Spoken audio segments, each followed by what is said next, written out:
Okay, so one of the most hilarious things that I've seen ever, especially with respect to the the sort of gender division there really is, and that it's so subtle that nobody has ever thought about pointing it out, but now it's pretty obvious. Now, I'm not here to argue about gender wars and all that jazz because, quite frankly, number one, that's not a fight. Number two, that thing ain't going anywhere. They're gonna forever portray women as the heroes and the men as the evil guys. That's just how it is. Now I can vent, moan, and yell all about that, but whatever. It ain't gonna help. But here's an example, or actually, here are two examples of this recent thing just happening. Number one, there was an article about some guys, excuse me, not some guys, some woman named, let's call her Jenny. Obviously not a real name because she was anonymous.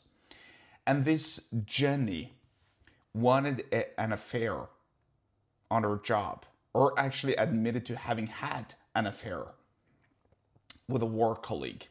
And the entire article was about glorifying this sort of thing and how to do an affair, all the tips and tricks for sneaking away from your partner, and how you should really encourage people to have an affair. Imagine if that was a dude who was caught red-handed fucking his secretary or something. He wouldn't have been portrayed as a hero.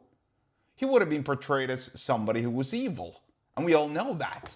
And once again, it's fine. I'm not sitting here and venting and moaning about it, but I'm pointing it out. And it's this subtle way of persuading people to think that men are pigs and that women are heroes. Here's another example. This one is even more outrageous, really.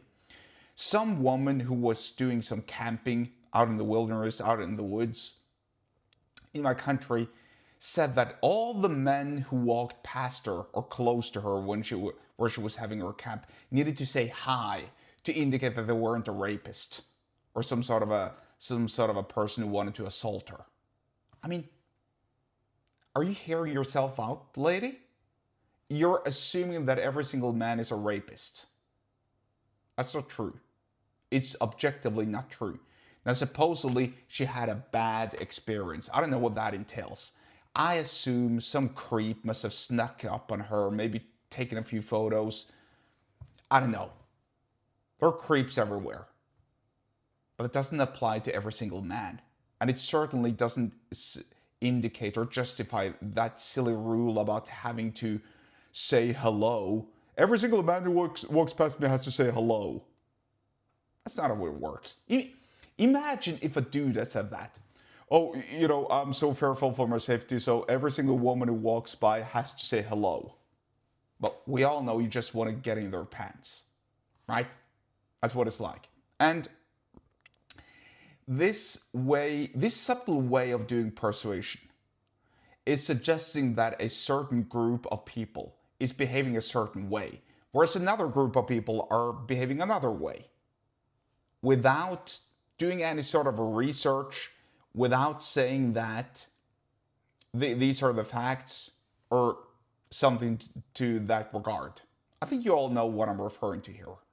This way of persuading is something that the media is guilty of, and they're doing it every single day, and they're doing it, in the most subtle ways, really.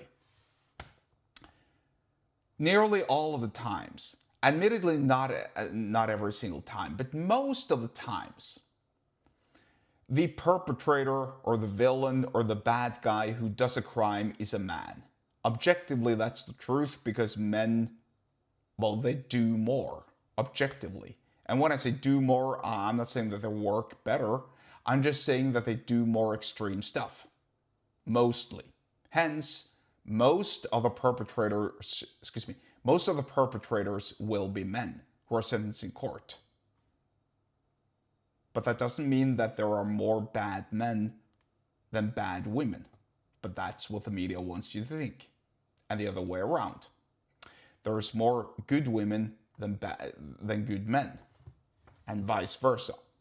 Now, this seems like a gender rant, and take it for what it is. If you think this is a gender rant, fine.